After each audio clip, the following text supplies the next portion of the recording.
ko jéem a gaañ mu jekku la baal la donc nañu nawlante réew mi ñun ñëpp a ko bokk nag te faw ñuy waxante dëgg. Vous n'êtes pas des surhommes, c'est la tenue que nous respectons. soo leen amee légitimité askan bi moo leen jox légitimité bi parce que tey su fekkee ne 5 policiers mën nañu dugg ci ab gox boo xam ne y' a au moins 20 000 50 000 âmes yu fa tëdd police matul 10 personnes dugg fa interpeller nit ba yóbbu ko c'est parce que askan bi moo la jox légitimité parce que askan woowee mat 50 000 su ko neexoon 10 policiers du dugg ci koñ bay jàpp nit. donc le fait ñu bàyyi leen ngeen dugg parce que su doon 10 nit yu jóge fee solo ñu tënni solo ñu dara dugg ci ab koñ bëgg fa jàpp nit waa koñ bi dinañ toog jàmbaar ak ñu mais tenue bi mooy tax askan bi bàyyi leen ngeen di wéyal seen liggéey donc dañu respectante nag. Vous ne pouvez pas être des briseurs donc combat boo xam ne c'est pour le Sénégal pour defar Sénégal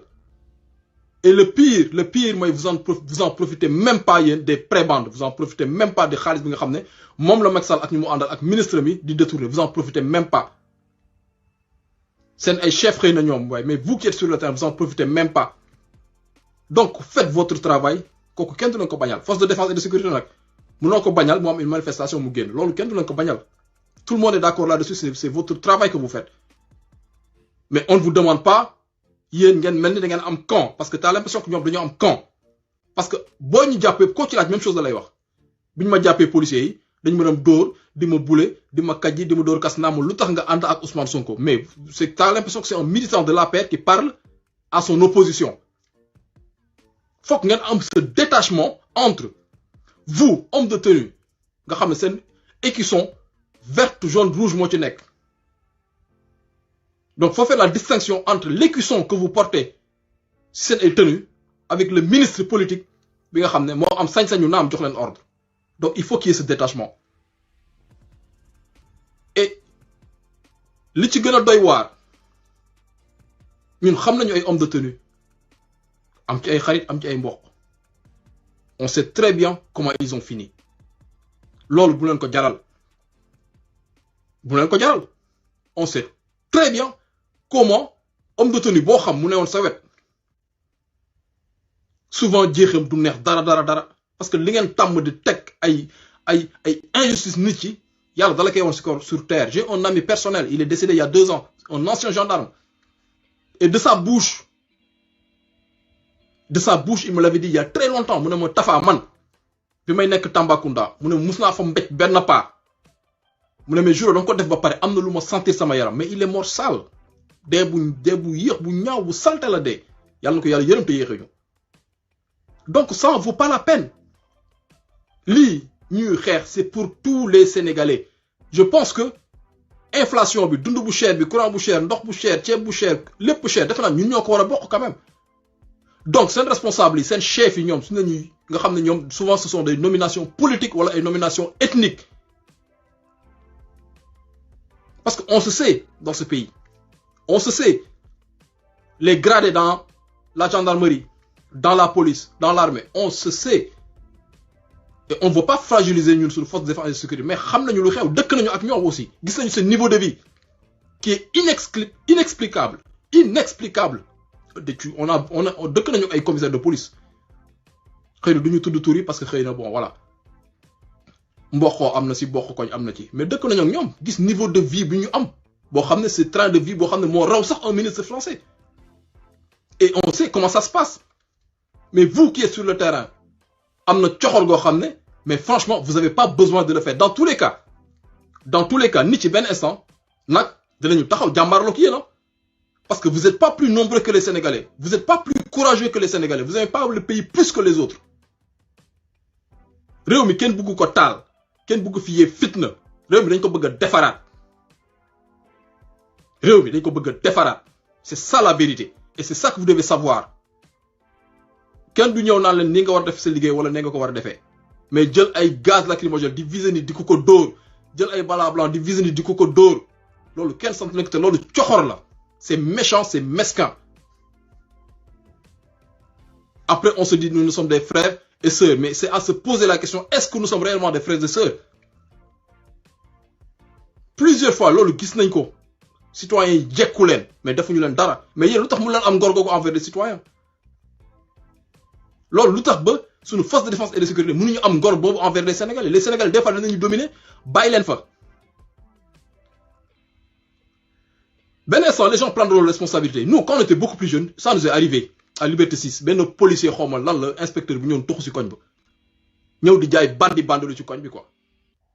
Di jaay bandi bandelu xom inspecteur commissariat Dieuppeul ñu affecté ko mu ñew doxu ci koñ ba di jaay bandi bandelu. Mais on joue 23h du matin dañ ko cote terrain yogo xaju goudi cote ko fa. Wax ak mom d'une manière républicaine. Wax ak mom ay góor lañu ñun ñep ay góor lañu. Jour bu ñu wax ak mom duma dugg ci détail yi mais ci la normal. Parce que tenue bi lañu respecté mais yeen so leen simé sen tenue romb ay nit ñu tok ngeen bëgg ñëw di leen jaay doole mais di ngeen xamné mëno leen nit ñi donc faut respecter le fait que sénégalais respectent tenue bi ngeen sol amu leen droit et lolu plusieurs fois Ousmane Sonko wax na leen ko né leen réew mi ñoko bok vous n'êtes pas des partisans vous vous comportez certes comme des partisans mais vous n'êtes pas des partisans faut faire ce détachement entre la partisanerie et la République sénégalaise. Parce que nous sommes tous des Sénégalais. Nako nit ñi di wax su fekkee dañu am ay frères man j'ai des amis gendarmes des amis policiers mais dama leen koy wax moi dama leen koy wax dama leen sa waay franchement ni ngeen nekkee ñaaw na trop di ngeen nekk ci réew mi di raqueter nit ñi di toroxal nit ñi koo ci wéetal nag mu naan la booy xeex leen de yarga si maag yarga taxaw nañu Maak Yarga taxaw nañu di waxtaan ay policiers taxaw ñëw ci liggéeyam waaw booy xeex leen de booy gis nga booy xeex leen booy bu leen ma kii xoolal pourtant ce sont des policiers man dama taxaw ne ko Yarga xam nga lan la bro maa ngi jël sama vol dem parce que bugguma ni ñu taxawee nii policiers ñëw di wax ni parce que bugguma ngeen am problème mais des policiers dañ ñëw di ñu wax naan la booy xeex leen battez-vous lii du fi nekk du yoon donc yéen sax xam ngeen ne li fi nekk du yoon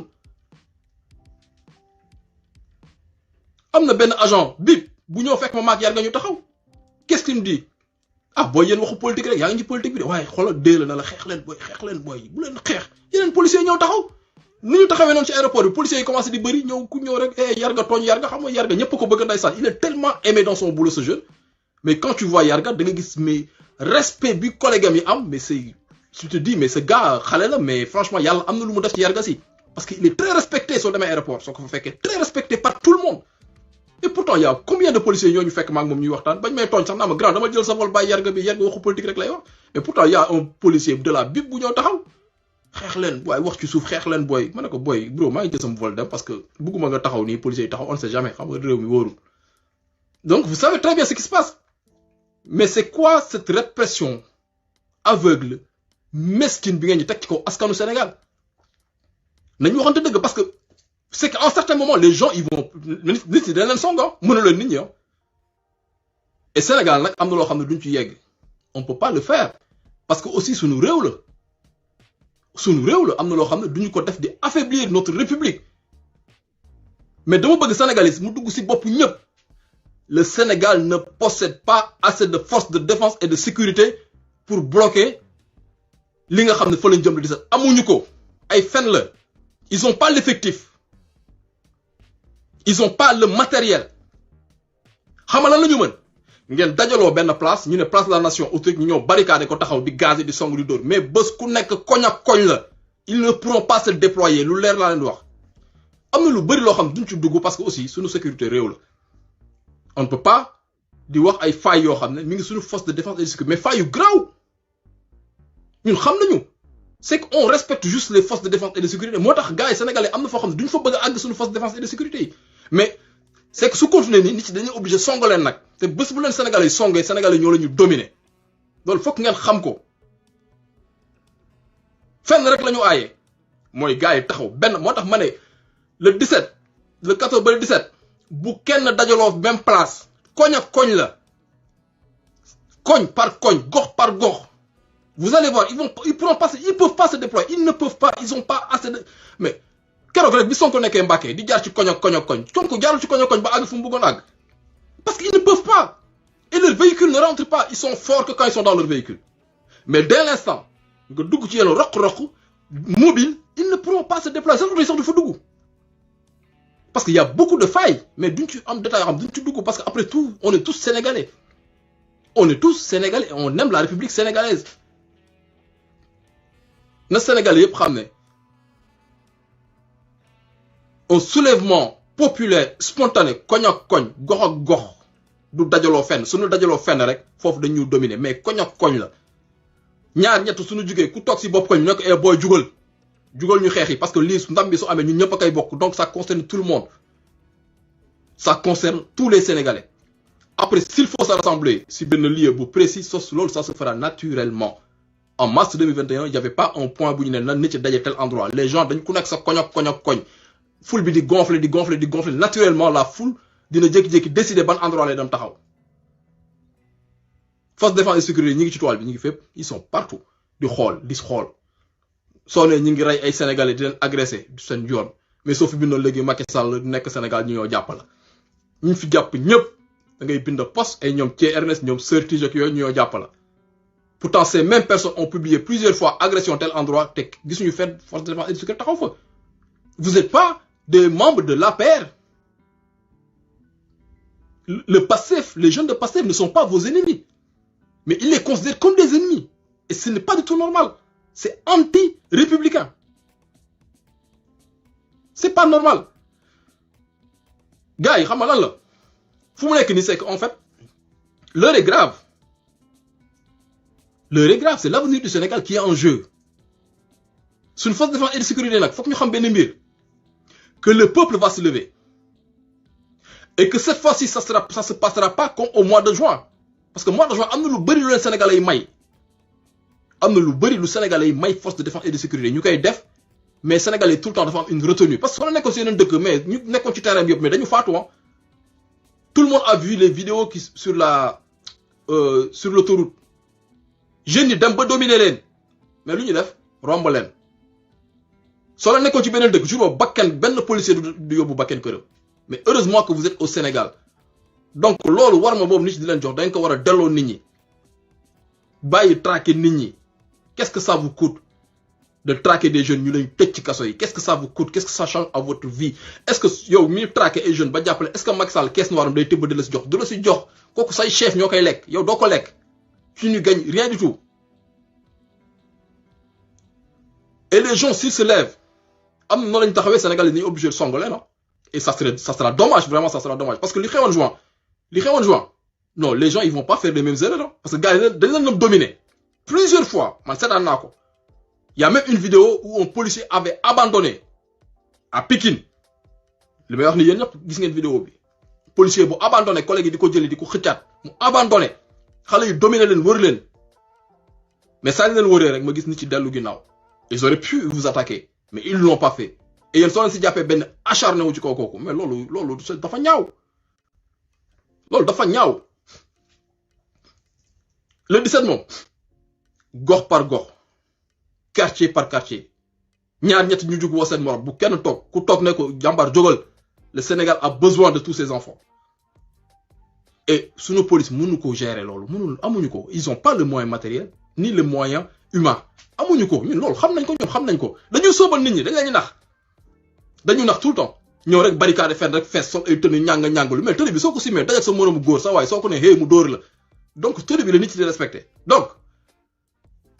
na Sénégalais yi xam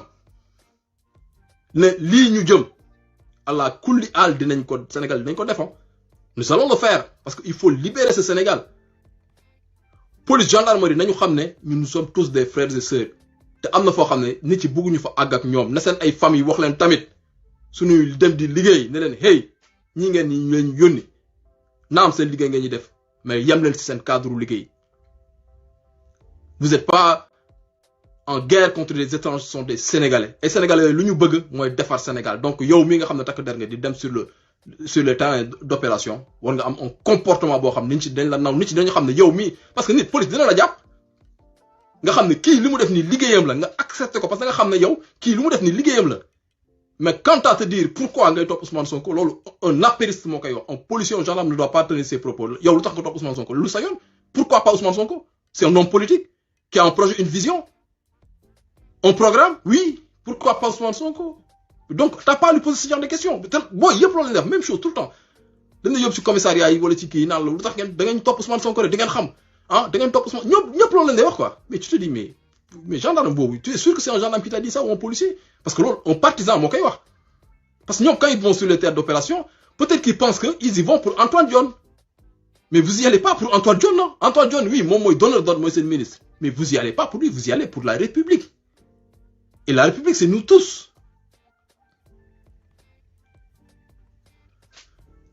fu mu nekk nii kuy am sikk sàkk yow yaa xamul lu nekk di xew révolution bi soulèvement bi kenn mënu ko téye kenn police gendarmerie mënuñu ko téye rafetal soo ko rafetal Sénégal yi rafetal ko suñu ko suñu force de défense et de sécurité rafetale wallaay Sénégal yi rafetal ko mais am na foo xam ne du gars yi duñu benn Sénégal duñu ko mayati aussi am na loo xam ne Sénégal yi duñu ko mayati li xewoon juin Sénégal yi duñu ko mayati donc faites très attention xaju fi xajul Sénégal parce que c'est trop facile koo ci toogal loolu lay wax policier wala gendarme koo ci xam loolu lay wax waaw xam nga rek waaw xam nga réew mi waaw xam nga ñun mais vous le savez mais sur le terrain au moins faites juste votre travail su dee sànni gaz la moo t'as le droit gendarme am na foule mu ne day disperser mu sànni mais dañu diviser nit ñi xam nga di dóor ay ballons blancs jël ay nervis ñuy rey ay Sénégalais kooku waru leen vous y gagnez rien du tout. La révolution est en marche hein. Signaux yëpp wane na ko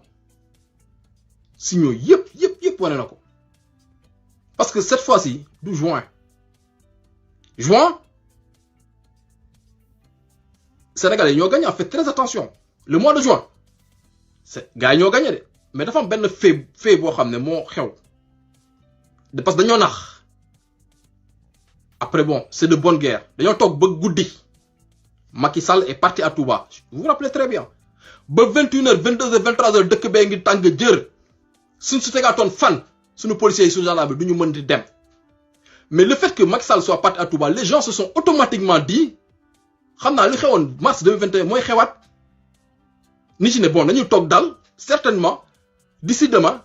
dinañu dégg benn déclaration Macky Sall wax ne na yëpp dal ci suuf tegaat nañ yëpp ci suuf loolu taxoon nit ci taxaw et ñoom ils en ont profité daw di interpeller ay nit mais juin du woon échec hein ceux qui pensent que le mois de juin c'était un échec c'était pas un échec la police et la gendarmerie bokkatuñu xam lu tax bokkatuñu naam Macky il a acheté beaucoup de matériel entre 2021 et 2023 mais c'est le truc humain ils ont pas assez d'hommes en fait su jëm wàccoon ay bateau gaz ay bateau livre ay bateau autopolice ay bateau il y aura pas assez d'hommes pour gérer tout ça donc l'être humain en 3 jours 2 jours 3 jours suñu force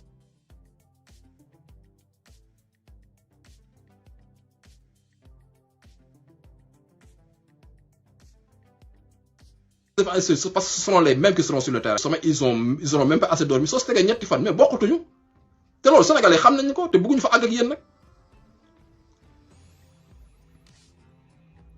gars yi tey moom je suis malade mais je me suis forcé de vidéo bi parce que lii laa bëggoon gën a ñu wax ko ne bii ba force de défense est-ce que ñu ngi ci wàll bi yëpp di déglu mais ça sera pas conjoint koñ ak koñ la koñ par koñ roq par roq seen oto yooyu mën na dugg ci koñ yi ñun xam nañ ko pourtant mënoon nañ ko génn di wax ci toile bi di wax ci ay failles yoo xam ne mi ngi suñu force de défense ay failles yu garaaw sax am noo xam sax duñ ci yegg fi la ñuy yem parce que y a de grosses failles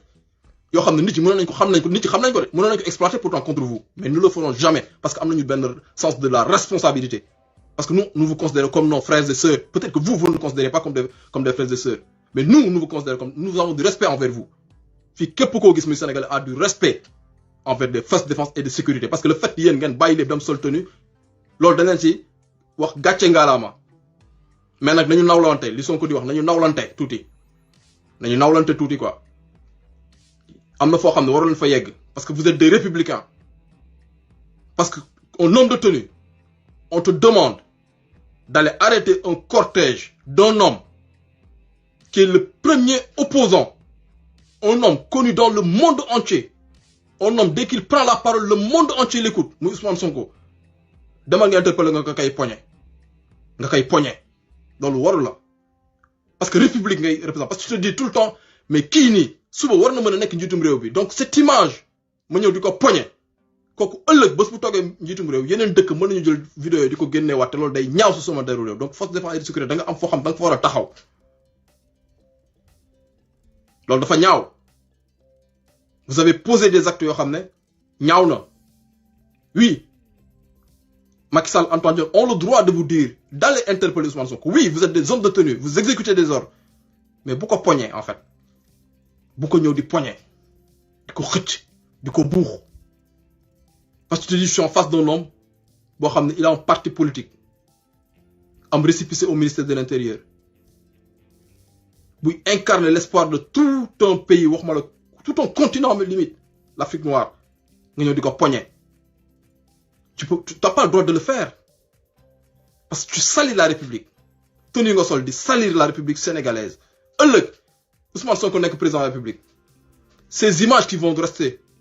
sur la toile avec un opposant qui poignet, di xëcc di pousse. Lolu waru len. Lolu waru len. Et li may ragal moy si vous continuez ainsi, les Sénégalais n'accepteront plus, aucun Sénégalais n'acceptera plus. Les policiers ou les gendarmes, ils usent ben force parce que ils sont souvent 5 ou 6. Ils ont fait que 300, 400, mais 300, 400 personnes, si ils sont mais ils ont dara. Lu tax ba 300 personnes ñom duñ ko def yeen nga nek que 10 ou 20 ñew diko def ñu bay len ci nit ci suñu neexo loolu du am wala nit ci suñu neexo do leen dugg ci benn compte di interpeller nit ci su la neexoon benn auto police di dugg ci benn compte di interpeller nañ joxante cër te waxante dëgg nañ joxante cër waxante dëggal Pastef ce sont pas vos ennemis ce ne sont pas vos ennemis ñoom tam jàpp ñu leen comme ay ennemis xam nañ ne seen liggéey ngeen ñi def mais nañ ko teg ci yoon man tey su ma nekk ci yoon policier wala gendarme jàpp ma damay accepter mais y a la manière en fait nañu rafetal aduna amul solo quoi et croyez-moi nag cette fois-ci vous allez pas gars yi duñu def les mêmes erreurs duñ ko defaat parce que les Sénégalais vous ont dominé plusieurs fois au mois de juin mais ils ont pas eu l'intelligence de progresser dañu dominer taxaw ak yéen di wax ak yéen di leen may ndox di kaf ak yéen di reew ak yéen parce que dañu foogoon ne am na foo xam ne suñ fa tollee donne bi mën na changer te am na foo xam suñ fa puusoon leneen mën na am mais Sénégalais yi ak maturité tout le temps ñu dominer leen taxaw mais juin bi ñu leen dominer à chaque fois suñu progresser woon rek carte gi leer donc sachez que cette fois-ci ça sera plus pareil gars yi duñ leen dominer ñëw di leen may ndox di waxtaan ak yéen après ñibbi tëdd seen kër ngeen leen ñu dajji seen buntu 4 heures du matin di leen dugal ci kaso yi loolu kenn du leen ko may loolu fa ngeen xam ko aussi moo tax may demander ngeen am un peu de sens de responsabilité parce que mën na bañ a ñaaw mën na rafet les gens ils font plus les mêmes erreurs juin mais juin en 24 heures Macky mënoon na dem ku am seetlu au mois de juin mais juin yow gën a garaaw moo gënoon garaaw février plusieurs endroits à Dakar foule bi ñu fa gisoon ñu dominer la gendarmerie avec tout le matériel de répression bi ñu amoon gars yi dominer leen domination bu metti mais gis nga ces gens ils auraient eu l'intelligence de progresser avance jëm ville loolu leen may chance les gens ils ont pas eu l'intelligence de progresser jëm ville mais suñu amoon intelligence bi gis nga foule yooyu su progresser woon rek kenn du leen téye même armée su gën a du leen téye mais gars ñun dañu naxa armée sax mënul téye révolution armée mënu ko faut pas croire ceux qui pensent que en montrant des chars de combat l'armée ñu ne armée génn na même armée su génnoon mënul téye révolution yéen Égypte c'est l'une des plus grandes armées waxuma la au monde en Afrique pour ne pas dire la plus grande armée le président c'était un militaire chef de l'armée mais égyptien bu ñu génnee mais dañoo daw tous les militaires parce que armée sax mënul téye réew waxuma la suñu force de défense et de sécurité nga xam matuñu ils ont même pas assez d'effectifs et les gens ils xam nañu loolu yëpp les gens le savent c'est que les Sénégalais ñun duñu ay nitu fitna duñu ay nitu coono mais suñu doon ay nitu fitna wallaay benn gendarme wala policier bu génnati gars yi mën na la jeexal léegi les gens ils peuvent le faire parce que nous avons les moyens humains pour le faire mais ñun duñu ay nitu bon duñu ay nitu soxor donc pourquoi suñu police suñu gendarmerie am coxor bi envers les Sénégalais parce que coxor boobu dafa dem ba ci tali bi quoi dañ lay raqueter normal comme ça loolu coxor la parce que tu es en train de racketter une personne peut-être dépense am la yóbbul jabaram nga nangu ko yow bëgg ko lekk loolu coxor la y a trop de méchanceté des fois tu as l'impression que certains ont mis la tenue parce qu'ils se disaient ils arrivent plus ils peuvent rien faire dans leur vie quoi à part peut-être daw def concours nga daw gagner concours sur le tenue quoi pour je sais pas moi comme si vous le faites malgré vous quoi comme si bon voilà et puis derrière ngeen da ngeen ñi fayu ci kaw nit ñi quoi t'as l'impression des fois je dis pas que loolu la mais impression boobu lañ la jox des fois que ils font ce boulot malgré eux mooy t'as pas de diplôme t'as pas de formation tu arrives à un certain âge bon écoute je vais aller porter la tenue au moins ils me donneront à manger au moins ils me donneront au lit au moins tous les mois ils me donneront bien 60 000 ma def sama poste et pour nga dajale beaucoup de frustration nga gis ay jeunes yoo xam ne ce sont des cadres des travailleurs des hommes qui ont des magasins ay boutiques ñii di jaay oto ñi nekk ci ay banques ñi nekk dans ceci cela nga xool leen et tu as une haine envers ces gens-là fekk ñooñu defuñu la dara en fait parce qu'il y a beaucoup de ça parce que oto yi ñuy toj nii policiers di toj nii ba xam nga ne oto bu jar 100 millions nga xool ko toj ko loolu sa xool la disons-nous la vérité quand Sonko était sur procès xaw ma Mambay ñaa bi doon un truc comme ça mooy la dame la vidéo boobu doon daw dame bi romb ak otoom policier bi daw jël matraque bi toj vitre bi loolu sa xool la dañu waxante dëgg aussi parce que yow une dame bu nekk ci oto di dem kooku ban danger la sax mën na représenter yow mën nga sax ubbi sa barrière ne ko mère demal mais nga daw ni toj oto bi wala di toj xool oto Sonko gis ne woon oto bi ça va coûter 100 millions 80 millions nga xool oto Sonko di ko toj loolu sa xool la parce que loolu genre waaw awuma ko mais dinaa ko yàq loolu lay nuru quoi. Maintenant annoncé woon nañ ko tuuti nee na gars yi nga semaine bii nii di ñëw ñu commencé wax interpeller nañu diw convoqué nañu diw focus rek préfet tel génne na communiqué gouverneur de Dakar bu leen sax xool bu leen partagé jàpp nañu diw dans tous les cas kuñ fi mënti jàpp tam révolution bi su marché soulèvement bi su marché semaine prochaine ñëpp génn waxuma la ñu jàpp ni semaine bi de mais ñi ñu jàppoon sax dinañu génn donc jàpp nañu diw tel a été interpellé nga tourné xool fee ne ko man le 17 laa jëm c'est le 17 que je vais régler tout cela parce que bés bu ñu amaatee une république un pays normal nos forces de défense et de sécurité bi ñu interpellé nu mu leen neexee parce que lii Sénégal rek la am en fait policier bu juk rek wala téléphone allo na nga def ça va nga ne waaw ça va kaay wuyu ma nga ñëw ñu ne la après mandat de dépôt nekk ça n'existe nulle part et tout cela pour régler ko c'est le 17 donc pas besoin ñi ñëw di ñu nax naan ñu jàpp nañu déw gars yi partagé free déw waaw convoqué nañu déw gars yi daw ah convoqué ñu topp duñ ci topp on fera plus les mêmes erreurs on a mûri vous avez Macky liggéey na ci Sénégal loo xam ne lu dangereux la parce que Sénégalais xamu woon ay yenn coono yi pourquoi d'autres pays ils ont cette expérience de soulèvement populaire parce que dañ ko tàmm mais ñun étape bu jàll xamu leen étape bu jàll ku génnoon manifester mars nga génn manifester en juin jàng nga sur le terrain erreur boo xam ne yow xam nga ne doo ko defati et donc le Sénégal est en train d'être un homme boo xam ne il aura la capacité de soulever tout un continent parce que ñoom ñoo nekk di ko jàngal malheureusement parce que Sénégalais xamu ko woon non que daan génn ñu dóor 2-3 gaz après ñu jàpp ay leaders après bon vers 23h ñu ne bon ñibbi nañu seen kër mais di jàpp nii di def donc la personne qui est sur le terrain la personne a acquis une expérience faites attention am na loo xam ne nax yoo leen nax nit ñi di leen jàpp ak yooyu doo leen naxati am donc semaine bi interpellé nañu 7 personnes cocktail molotov bu leen sax partagé parce que soo ko partagé yow tu es en train de faire peur à d'autres te ñoom loolu lañ ci jublu force de défense et de sécurité déployé nañu ci Dakar yëpp bu leen dugal photo sur Facebook naan gis nga gars yi déployé nañu gis nga oto yi gis nga kii bu leen ko wane na ku nekk rek focus rek parce qu'ils vont tenter de nous divertir gars yi faut le savoir parce que 17 bi en fait su décision Cour suprême daanale juge décision juge Sabassi Faye en fait jeex na y aura plus rien donc nous avons l'obligation d'être très attentifs par rapport à tout ce qui va se passer les téléphones portables wax naa ko keroog dans un live les téléphones portables soo photo woo wala nga nekk sur Snapchat wala nga nekk sur Instagram photo boobu ngay photo mën la tu es dans tel restaurant aux Almadies tu es dans tel hôtel ou tu es dans tel club c'est parce que tu as activé la localisation yéen si yéen ku ci tàmm di photo saa yoo photo mu génnal la mu bind la suuf Pikine ou Ouest Foire ou Liberté 6 ou Kaolack ou Tamba, sache que tu as activé ta localisation. Képp ku ko yor si yéen soo ma joxoon sa téléphone léegi mën naa la wax sur ces 10 dernières années endroit yi nga teg sa tànk yëpp dina la wax ñaata kilomètres nga dox dina la wax nag dugg nga oto dina la dox nga tant de kilomètres daw nga tant de kilomètres dans une voiture fréquenté nga tel endroit ak tel endroit ak tel endroit yëpp lay retracer parce qu'on l'active comme ça on fait pas attention alors que le téléphone mine d'or là xam nga moo tax policier di jàpp di garaawlu gars yi foo ne yii dañoo def WhatsApp sur écoute bon WhatsApp sur écoute mënuñu ko lenn rek la ñu mën mettre sur écoute mooy sa ligne téléphonique Sonatel ñu def la sur écoute mais WhatsApp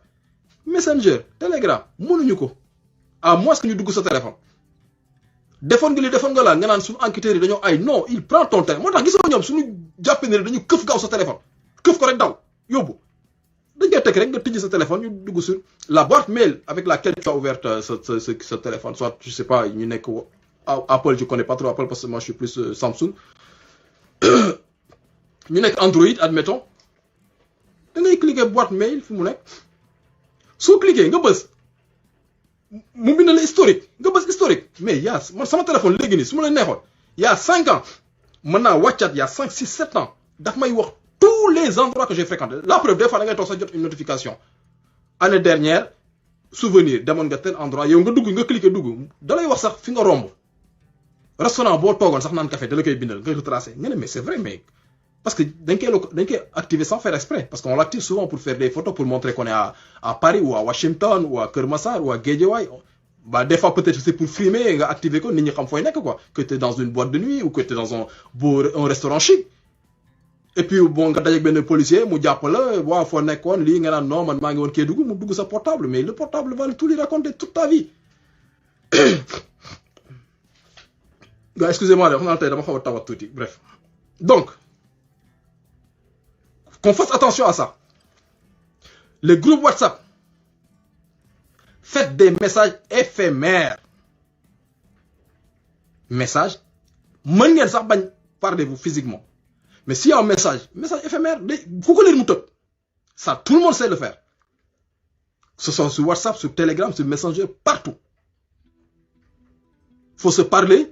physiquement de bouche à oreille de bouche à oreille soo nekkee feneen bitim réew neutre yi ñoo fekk naan waaw yéen lu tax ñëwoo leen waaw yéen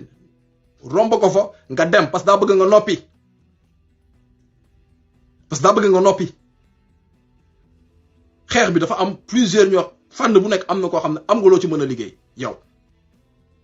moi je le vois avant qu'est-ce qu'on nous disait xaw ma 3 tondus 2 pelés dañu daan tooñ au début dans les années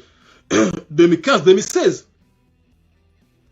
3 tondus 3 pelés parce que bon dañuy wax ay Pastef ou diaspora nga gis il y avait même pas 5 personnes moi j'ai participé à des marches à Paris sur le pétrole sur d'autres choses mais on n'était même pas 5 ou 6 hein, honnêtement on n'était même pas 10 personnes dañu doon tooñ naan ñu 3 tondus 3 pelés yéen mais gis ngeen tey Pastef su wootee gis ngeen des milliers et des milliers et des milliers de Sénégalais de l'extérieur qui font des foules immenses dans les plus grandes capitales du monde mais au début on nous disait 2 3 ñoom gars yi loolu lañu doon tooñee donc on va pas arriver là maintenant ñu lay jéem a nax dox sa xel naan la waaw yéen sax lu tax doo leen ñëw waaye yéen sax nga ne ko ñëwuma parce que dafa bëgg nga noppi parce qu'il sait que ce que tu es en train de dire peut-être ñi nekk Sénégal peut-être duñ ko mën à visage découvert parce qu'il y a une répression terrible mais nous on peut être le relais duñu ay ngaaka on peut être le relais donc la diaspora peut être le relais de tout ce qui va se passer au mois de juin, au mois de mars. Il y a beaucoup de choses qui arrivent. Mais diaspora bi lañ koy yónnee ñun xam nañu ñu koy dugalee affaire yi. Xam nañu ñu koy dugalee. Xam nañu ñu koy dugalee. Donc chacun va jouer un rôle spécifique. Quartier par quartier, gox par gox, ñëpp ànd ci. Et il n'y aura même pas un blessé. Vous savez pourquoi la Tunisie a réussi son printemps arabe? L'Égypte a réussi son printemps arabe. Le Maroc a failli. Le Maroc était à deux doigts. Le roi, il a été super intelligent. Il a fait des réformes yu gaaw. Parce qu'il sentait que lui, ça pouvait le menacer. Il a fait des réformes. Bref, c'est une parenthèse. Dëkk yooyu yëpp. Parce que nit yi sont soulevés spontanément. Parce que spontanément, soo su jógee xoolal amul force de défense et de sécurité bu la mën tey. Te ku jug nag ne ne sa moromu góor bi toog ci koñ bi saa waay jugal. Jugal jugal. Ngeen dox 10 jugal 50 jugal. Chaque quartier. Chaque quartier, nous allons être des millions. Chaque quartier n'a au moins 5 nit d'offres. Chaque quartier n'a au moins 5 nit d'offres.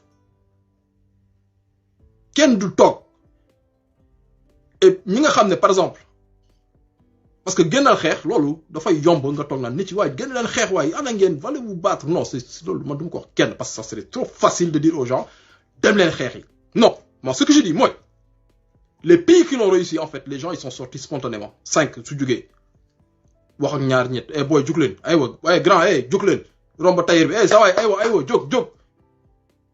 Chaque quartier. À un certain moment, la foule va gonfler naturellement, ay millions. Et dès que la foule va gonfler naturellement, aucune force de défense et de sécurité, ni l'armée ne pourra intervenir. Xam nga lan la ñu mën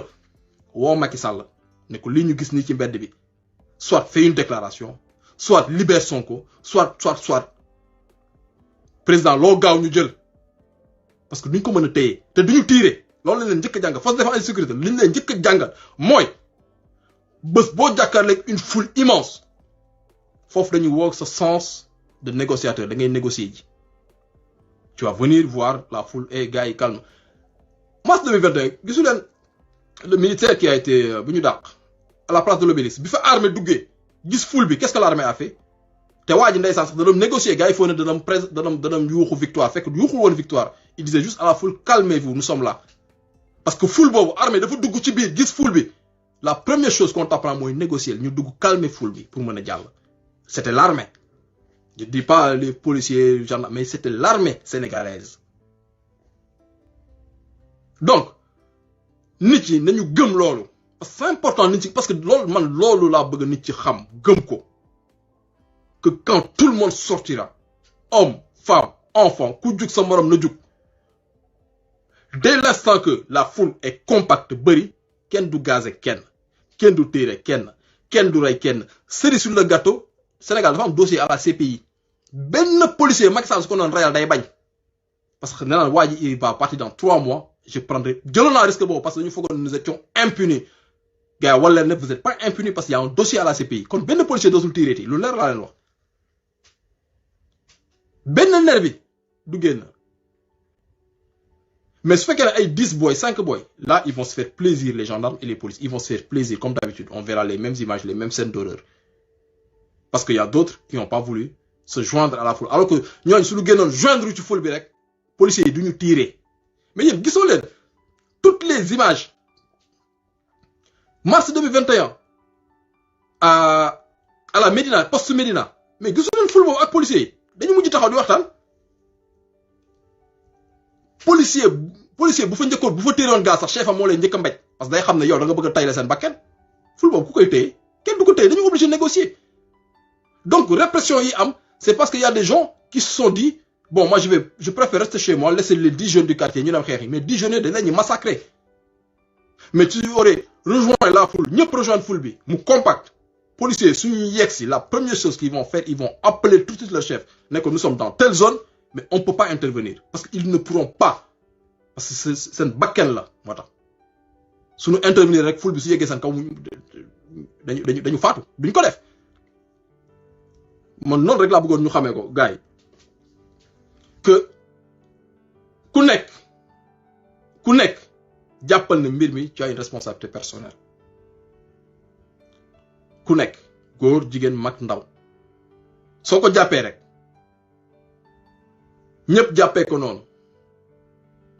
ñëpp génnandoo mais Tunisie dégg ngeen ñaan am 70 morts pourquoi il n'y a pas eu 70 morts parce que tout le monde était sorti. Égypte, est-ce qu'il y a eu des centaines de morts? Non, parce qu'il y a eu des milliers et des milliers de personnes qui sont sorties. Et pourtant, il y avait l'armée. je parle pas ay armée mais duñu armée sax du intervenir tant que ça sera toujours 10 ou 20 personnes bon les gendarmes et les policiers vont se faire plaisir gaañ leen dóor leen toroxal leen. C'est pour cela que j'interpelle ku nekk nga xam ne mbir mi sa mbir la mën nañu def li ñu war a def Macky Sall dellu ginnaaw ñu defar suñu réew ku nekk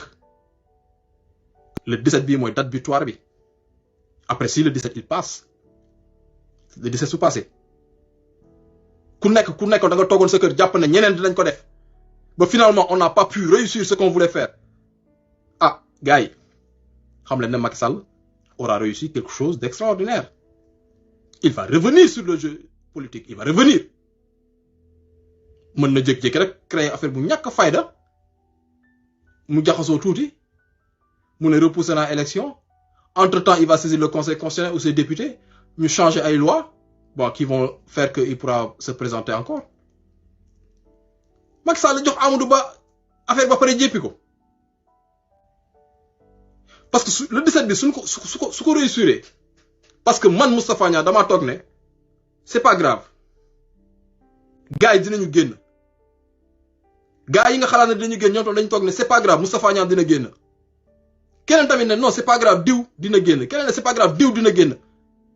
ñu toog dans la journée il y aura plus personne dehors parce que chacun pensait que l'autre était déjà dehors alors que finalement tout le monde est chez soi. Et Macky Sall si réussit ça d'une Ousmane Sonko moom génn kaso non xalaatu ko c'est même pas logique c'est impensable.